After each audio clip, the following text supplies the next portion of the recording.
தோழர்கள் அனைவருக்கும் வணக்கம். இன்னைக்கு நம்ம பார்க்க இருக்கிற கதைப்பகுதி வந்து மஜ்னூன் அப்படிங்கிற ஒரு கதை. இந்த கதையை எழுதியவர் பார்த்தீங்க அப்படின்னா, மீரான் மைதீன் அப்படிங்கிற ஒருவர். கன்னியாகுமரி மாவட்டத்தைச் சேர்ந்தவர். அவர் எழுதியிருக்காரு. இந்த கதையினுடைய தன்மையை பார்த்தீங்க அப்படின்னா, வெளிநாட்டுக்கு, அயல் நாட்டுக்கு செல் பொருளீட்டுவதற்காக செல்லக்கூடிய மனிதர்கள் இருக்காங்க இல்லைங்களா? அவருடைய வாழ்வியல் என்பது ரொம்பவும் இங்க இருந்துட்டு நம்ம பேசுவோம். போனாங்க, பணம் சம்பாதிச்சுட்டாங்க, சாதாரண அவங்க பெரிய ஆள் ஆயிட்டாங்க, அவங்களுக்கு என்ன பணம் கொட்டி கிடக்குது. இப்படி பல வார்த்தைகளை பொது புத்தியில உதிர்ப்போம். ஆனால் அவர்கள் செல்லக்கூடியவர்களுடைய வாழ்க்கை என்பது அவ்வளவு சாதாரணமானது அல்ல. என்னென்ன இன்னல்களுக்கு ஆளாகிறார்கள், எப்படியெல்லாம் அவர்கள் வந்து மீண்டும் நாட்டுக்கு வருவதில் எவ்வளவு சிக்கல்கள் இருக்கின்றன அப்படிங்கிறத வந்து பதிவு செய்கிற ஒரு கதை இது. இங்க இனம், இனத்துக்காரன், அ வ மொழிக்காரன் அப்படிலாம் பார்க்கப்படுறது இல்ல.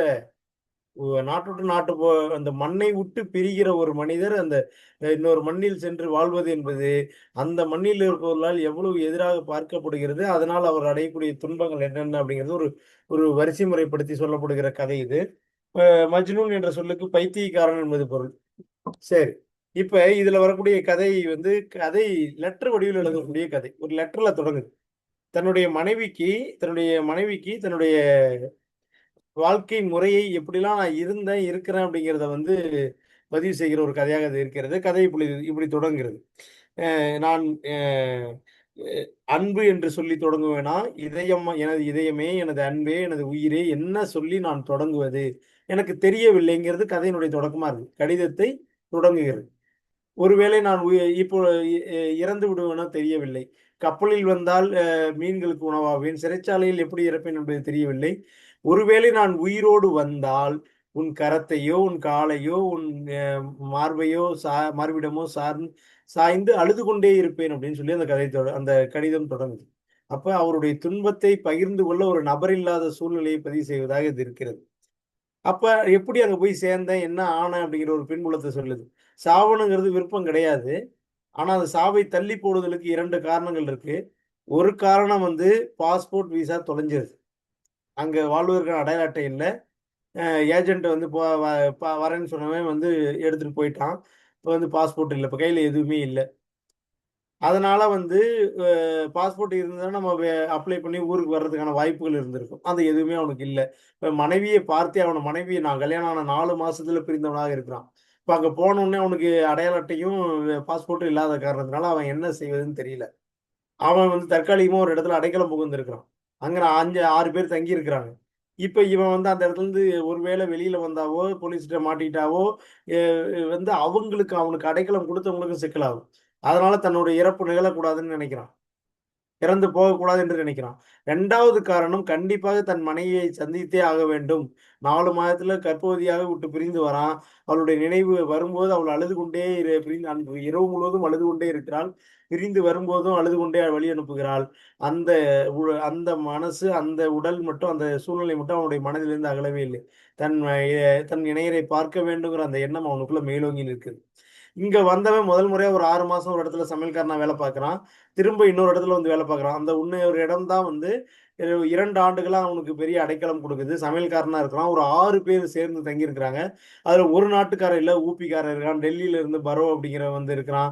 அப்புறமேட்டுக்கு வந்து மலையாளத்துக்காரன் ஒருத்தன் இருக்கிறான். பங்களாதேஷ்காரன் ஒருத்தன் இருக்கிறான். இப்படி பல திசைகள்ல இருந்து வந்த நபர்கள் தங்கி இருக்கிறான். அவர்களுக்கு உணவு சமைக்கக்கூடிய வேலையை செய்றான்.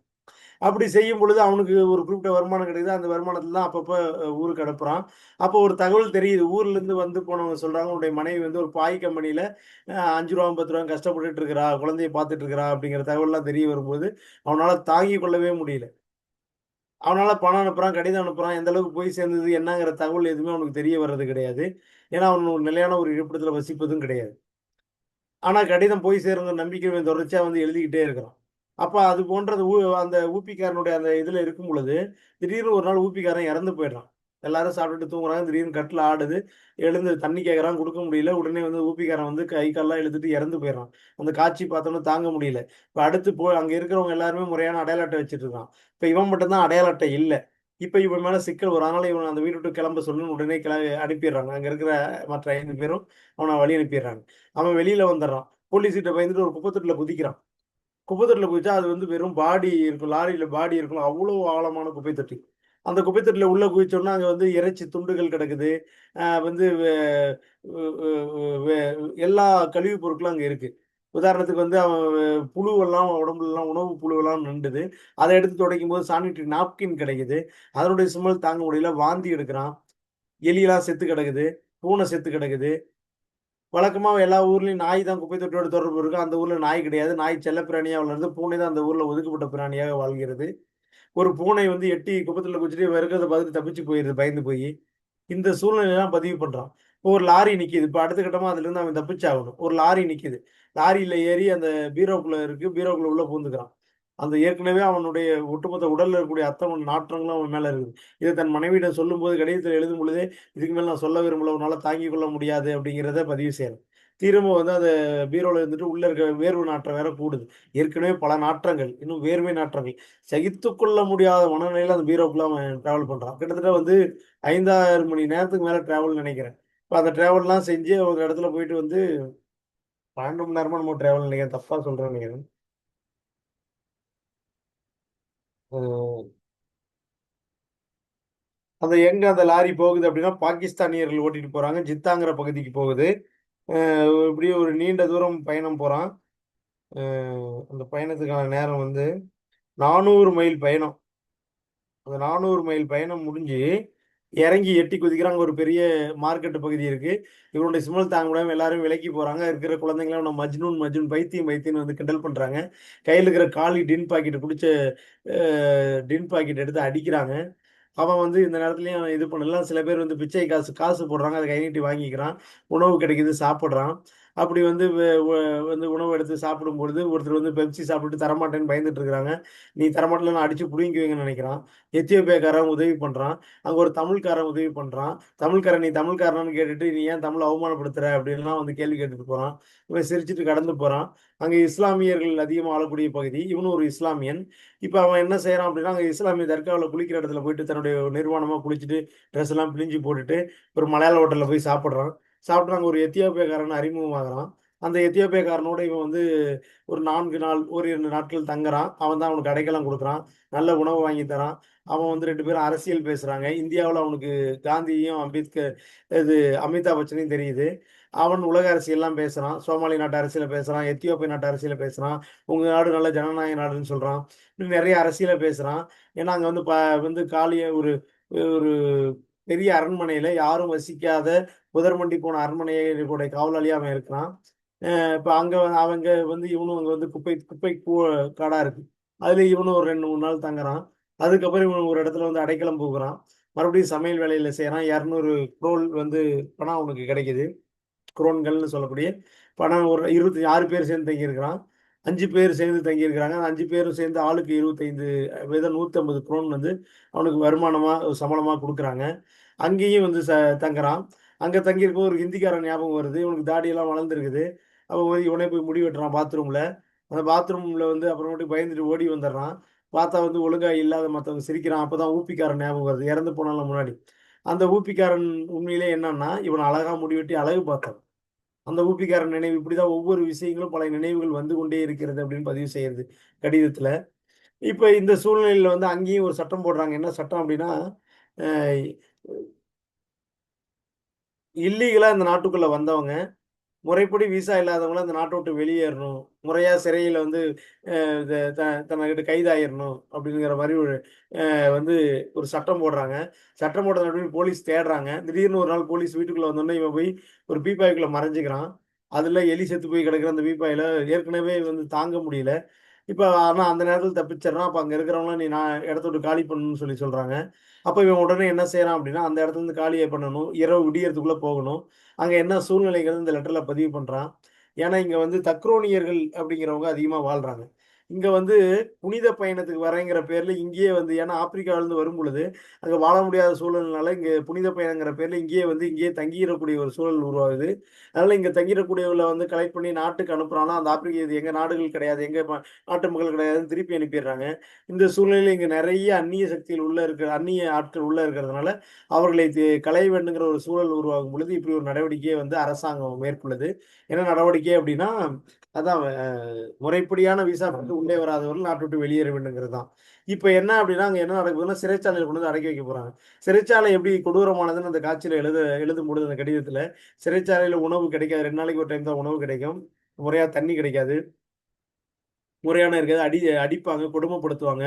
ஒரு குறிப்பிட்ட கட்டத்துக்கு மேல வந்து எம்பசிக்காரங்க, அதாவது வெளியுறவுத்துறை வந்து கவனிக்கும். கவனிக்கும் பொழுது இவங்க வந்து இந்த நாட்டுக்குரியவங்கிறத அடையாளப்படுத்தி கூட்டிட்டு போகும். கப்பல்ல கூட்டிட்டு போகும். கப்பல்ல வந்து உயிரோடு அதையும் மீறி தப்பிச்சு வந்தா தான் வீட்டுக்கு அப்படிங்கிற சூழ்நிலைய பதிவு பண்றான்.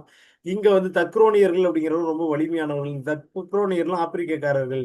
இந்த ஆப்பிரிக்கக்காரர்கள் என்ன பண்றாங்கன்னா வந்து பிழைப்புக்காக இங்க இந்த நாட்டுக்கு வர்றாங்க. நெறைய பெண்கள் வராங்க. இந்த பெண்கள் வந்து வீட்டு வேலைக்கு போறாங்க. வீட்டு வேலைக்கு போகும்போது அங்க இருக்கிற ஜித்தா நகரத்துல இருக்கக்கூடியவர்களால வந்து நெறைய பாலியல் துன்புணர்வு, வல்லுறவுக்கு ஆளாக்கப்பட்டு குழந்தைகளை ஈன்றெடுக்கிறார்கள். அந்த குழந்தைகள் அன்னைக்கு வந்து இங்க வந்து தந்தை இல்லாத குழந்தைகளா வேலை செய்றாங்க. அவர்கள் அங்க இருக்கிற உள்நாட்டுக்காரர்கள்லாம் ரொம்ப துன்பத்துக்கு ஆளாகுறாங்க. அ வ புறமொதுக்கப்படுறாங்க. அவங்க பெயிண்ட் அடிக்கிற வேலை செஞ்சா அத எட்டி உதைக்கிறாங்க. இப்படி பல துன்பத்துக்கு ஆளாகுறாங்க. பெண்கள் வந்து குழந்தைகள இடுப்புலயும், முதுகுலயும், வயித்துலயும் சுமந்து கொண்டு திரிகிறார்கள். அவர்கள் இந்த காலி டின் பாக்கெட்ட பொறுக்கி வியாபாரம் பண்ணிட்டு திரியிறாங்க. ரொம்ப கொடுமையான ஒரு சூழல். இப்படி இருக்கும்போது தான் சரமோ அப்படிங்கிற ஒரு பாலத்துக்கு கீழ எல்லாரையும் ஒன்று திரள சொல்றாங்க. அந்த பாலத்துக்கு கீழ ஒன்று திரண்டு அங்கிருந்து லாரியில ஏற்றி சிறைச்சாலைக்கு அனுப்புறது. டெய்லி லாரி வரும். வழிமுடையவர் தான் ஏறி பிழைச்சுக்க முடியும். அப்படி வழிமுடையவர்கள் யாருன்னா தக்ரோனியர்கள். அவர்கள் உடல் அளவில் வலிமையுடையவர்கள். அவர்கள் தான் அதிகமா அந்த தப்பித்துக் கொள்ளக்கூடிய சூழல் உருவாகுது. நான் சற்று நேரத்தில அந்த பாலத்துக்கு அடியில் நானும் போப்போறேன். இந்த கடிதத்த இதுக்கு மேல எழுத முடியல. இந்த கடிதத்தோட நிறைவு செய்றேன். இப்பயே மணி 4 ஆச்சு. நான் விடியறதுக்குள்ள அங்க போய் ஆகணும். அங்க போய் அதையும் மீறி ஸ்டேஷன் ரயில்வே சிறைச்சாலையில இருக்கணும். சிறைச்சாலையிலேருந்து கப்பல் வழியா வந்து உன்ன சந்திக்கணும். இதுதான் என்னுடைய சூழல் அப்படிங்கிறத பதிவு பண்ணிட்டான். அங்க என்ன சூழல்னா, அங்க வந்து தக்ரோனியர்கள் அனைவரும் அங்க இருக்கிறாங்க. அங்கேயே குழந்தை பொறக்குது. அங்கேயே இறக்குறாங்க. அங்க பல நாள் தங்கி இருக்கிறாங்க. பட்டினியில கிடக்குறாங்க. மலம் ஜலம்லாம் ஒண்ணா போறாங்க. அந்த சரமாகோ அப்படிங்கிற அந்த பாலத்துக்கு கீழ அவ்வளவு கொடுமையான துர்நாற்றம் அடிக்குது. அந்த துர்நாற்றம் இவனை ஒண்ணும் செய்யாது. ஏன்னா, இவன் ஏற்கனவே துர்நாற்றத்துக்கு பழக்கப்பட்ட சகிப்புத்தன்மை கொண்ட மனிதனா இருக்கிறான். அதனால இவனுக்கு எந்த சிக்கலுமே எப்பொழுதுமே வரப்போறதில்ல. அந்த துணிவெல்லாம் கடிதத்தில எழுதுறான். ச எ எ ரொம்பவும் இதுவரை எழுத வேண்டும் என்று சொன்னால் எனக்கு கை நடுங்கிறது. இத்துடன் நான் நிறைவேற்றிக் கடிதத்தை நிறுத்திவிட்டு நான் செல்கிறேன். நீ பழைய சோத்த சாப்பிட்டு நீ வேலைக்கு போறதுக்கு நீ தயாரா இருப்ப அப்படிங்கிறதெல்லாம் பதிவு பண்ணிட்டு, குழந்தைய நான் பார்த்ததே இல்லைங்கிறத ஒரு கடிதத்தில கூட எழுதுறான். குழந்தைய நான் பார்த்ததே இல்ல. அதனால குழந்தையோட முகம் எனக்கு நினைவுக்கே வர்றது கிடையாது அப்படின்லாம் எழுதுறான். கடிதத்த முடிச்சுட்டு அவன் வந்து சரமா அந்த பாலத்துக்கு போறதுக்கு முன்னாடி நான் கடிதத்த போஸ்ட் பண்ணிருவேன். ரூ. 40,000 பணம் உனக்கு வந்து சேமிப்புல வச்சிருக்கேன். அத உனக்கு அனுப்பி விட்டுறேன். நீ பார்த்துக்கு. ஆனா நான் என்னுடைய நினைவு முழுவதும் உன்னோட சுத்தியே இருக்கு. நான் கண்டிப்பா வருவேன். அப்படிங்கிறத பதிவு பண்றான். அந்த அடிப்படையில வந்து ஒரு கதை இப்படி முடியுது. கதையினுடைய இறுதி பகுதி எப்படி முடியுது அப்படின்னா, நான் வந்து இது இன்னொரு குழந்தையை ஈன்றெடுக்கக்கூடிய சக்தி இல்ல. ஒருவேளை நான் கப்பல்ல வந்து எம்பசினால அழைத்து வரப்பட்டா கூட, எதிர்ல இருக்கிற ஒரு பெண்மணி என்னை விபச்சாரத்துக்காக அழைத்தால் கூட, விபச்சாரத்துக்கு அழைக்காமல் இருக்க வேண்டும்னு பதிவு பண்றாங்க. அப்படின்னா என்னது? அழைத்தால் போகக்கூடிய ஆற்றல் என்னிடம் இல்லை. அப்படின்னா என்னது? அந்த அளவுக்கு உடலால் பலவீனம் அடைந்திருக்கிறான் அப்படிங்கிறத பதிவு செய்யப்படுது. குறிப்பு அப்படிங்கிற இடத்துல எப்படி முடியுது கதை அப்படின்னா, நான் உயிரோடு வந்தால் உன் மார்பில் முகம் புதைத்து அழுவேன். மஜ்னு பைத்தியக்காரனா வந்தா கூட நான் அழுவேன் அப்படின்னு சொல்லி அந்த கதை வந்து நிறைவடையுது. இந்த கதையின் மூலமா நமக்கு வாசனை கடத்தக்கூடிய மீரான் மைதீன் எழுதிய இந்த மஜ்னூன் கதை என்ன விஷயத்த சொல்ல வருது அப்படின்னா, ஒரு இஸ்லாமியன் தன்னுடைய குடும்ப வளர்ச்சிக்காக பிற நாட்டுக்கு வேலைக்கு போறான். வேலைக்கு போற இடத்துல தன்னுடைய விசாவெல்லாம் இழக்க வேண்டிய சூழல் வருது. சூழல் வந்ததுக்கப்புறம் அவன் அந்த நாட்டில் வாழ முடியாத சூழல் நெருக்கடி என்னவாக இருக்கிறது? அந்த விசாவும், பாஸ்போர்ட்டும் இல்லைன்னா ஒரு மனிதன் சந்திக்கக்கூடிய அவல நிலை என்னவாக இருக்கிறது? அப்படிங்கிறத ஒரு கொடூரமான சித்தரிப்பின் வழியாக, கொடூரமான பாத்திர சித்தரிப்பின் வழியாக நமக்கு கண் முன்னே கொண்டு வந்து வைக்கிறது அந்த கதையினுடைய சிறப்பம்சம். அப்ப நாம் நினைப்பது போல வெளிநாட்டில் வாழ்வது என்பது அவ்வளவு வந்து சாதாரண வாழ்வு இல்ல. திருட்டுத்தனமா ஏமாத்துறவனுக்கு அங்க வாழ்வு இருக்கு. ஒரு வந்து குப்பை தொட்டி திருட்டு முறையில செய்யக்கூடிய ஜித்தாங்கிற நகரத்துல, இவன் போய் சந்திச்சு சமையல் வேலை செய்றானுங்களா, அங்க அவன் வீட்டுக்குள்ளேயே அடைஞ்சிருக்கணும். அங்க இருக்கவன்லாம் என்ன செய்வான்னா, ஹோட்டல்ல அங்க நெறைய வந்து தங்கம் தயாரிக்கிற இடங்கள் நெறைய இருக்கு. அங்க என்ன பண்ணுவாங்க அப்டின்னா, குப்பை தொட்டில கொண்டு வந்து பொருள போட்டுருவான். இன்னொருத்தன் வந்து எடுத்துட்டு போயிருவான். இப்படி வந்து குப்பை திருட்டு குப்பை தொட்டி திருட்டு நடைபெறக்கூடிய ஊரா இருக்கு. ஒரு மோசமான வேலை செஞ்சு பிழைக்கிறவனுக்கு அந்த நகரம் இடம் தருது. ஆனா உண்மையா இருக்கிறான், ஏதோ ஒரு தவறுதலா விசா மிஸ் ஆயிடுச்சுன்னா, அவனுக்கான அடைக்கலம் அங்க இல்ல. நேர்மையா உழைத்து வாழ்வதற்கு கூட சிக்கலான ஒரு நகரமா தான் அது இருக்கு. அப்படிங்கிறத வந்து பதிவு செய்து, அதை எப்படி அலைக்கழிக்கப்படுகிறான்? ஒரு வாழ வேண்டும் என்று செல்லக்கூடியவன், அங்க வாழ்வதற்கு வழி இல்லாமல் எப்படி அலைக்கழிக்கப்படுகிறான்? தன்னுடைய குடும்பத்தை, தன்னுடைய பிள்ளையை, தன்னுடைய மனைவியை இழந்து பரிதவிக்கக்கூடிய ஒரு நிலை. யாரும் அற்ற ஒரு நிலை. வ வ யா ச என்னது எல்லோரும் அடைக்கலம் குடுத்தா கூட அந்த அடைக்கலம் நிரந்தரமானதாக இல்லை. அப்படி வந்து ஒரு கொடூரமான வாழ்வியலை வந்து கண்முன் காட்சிப்படுத்துவது தான் அந்த கதையினுடைய விஷயம். இப்போ மஜ்னூன் ஒரு பைத்தியக்கார, இந்த உலகத்தால் புறக்கணிக்கப்படுகிற, இன்னும் சொல்ல போனா ஒரு இஸ்லாமியன் தான் இன்னொரு நாட்டுல போய் வாழ்றான். அப்ப இஸ்லாமியனே அங்கீகரிக்க முடியாத ஒரு கொடூரம் தான் இந்த உலகத்துல இருக்கு. நீ வாழக்கூடிய மண்ணை விட்டு இன்னொரு மண்ணில் சென்று வாழ்தல் என்பது, நீ இனத்தால் ஒன்றாக இருந்தாலும் நீ அந்நியமானவன் தான். அந்த அந்த நாடு உன்னை அந்நியமானவனா தான் பார்க்கும். அந்த நாட்டுக்குரியவனாக உன்னை ஏற்காது என்பதை இந்த கதை வந்து அழுத்தம் திருத்தமாக பதிவு செய்கிறது. இனவாதம் பேசுகிற நாம் உள்நாட்டுக்குள் இனவாதம் பேசலாம். ஆனால் வெளிநாட்டுக்குள்ள போகும்போது உன்னை வந்து அந்த இனத்துக்காரன் அங்க இருந்தா கூட அந்த இனத்துக்காரனாக பார்க்க மாட்டான். அப்ப இனம் என்பதும் மண்ணை சார்ந்து இருக்கிறது. நாம் நம் வாழ்விலே தெரிவு செய்யும் பொழுது ரொம்ப கவனமாக தெரிவு செய்ய வேண்டியது இருக்கிறது. இல்லை என்றால் என்ன மாரி சிக்கல்களுக்கு ஒரு மனித இனம் ஆட்படுகிறது அப்படிங்கிறத இந்த கதை வந்து ரொம்ப தெளிவா காட்சிப்படுத்துகிற கதையாக இருக்கிறது என்பதை இந்த கதையினூடாக பதிவு செய்து கொள்கிறது. மீரான் மைதுன் யார் அப்படின்னா, கன்னியாகுமரி மாவட்டத்தைச் சேர்ந்து வெளிநாட்டுல வாழக்கூடிய ஒரு நபர். இவர் நெறைய திரைப்பட இயக்குனராகவும், நாடகக் கலைஞராகவும், சிறுகதை எழுத்தாளராகவும் தன்னை பரிணமித்துக் கொண்டவர். அந்த அடிப்படையில பார்த்தீங்கன்னா, குறும்புதினம் வந்து மச்சுதூன் அப்படிங்கிற குறும்புதினம். புதினம் பார்த்தீங்கன்னா, ஓதி எறியப்படாத முட்டைகள் அப்படிங்கிற புதினம். சிறுகதையில பார்த்தீங்கன்னா, கவர்னர் பெத்தா, ரோசம்மா பீவி, சித்திரம் காட்டி நகர்கிறது போன்ற சிறுகதை தொகுப்புலாம் எழுதியிருக்கிறாரு. அப்படியாப்பட்ட ஒரு நபரால் எழுதப்பட்ட ஒரு கொடூரமான வாழ்வியல் சித்திரிப்பினை கொண்ட கதை என்பதை சொல்லி நிறைவு செய்கிறேன். மீண்டும் அடுத்த ஒரு உரையாடலில் சந்திப்போம் தோழர்களே. நன்றி, நன்றி, நன்றி.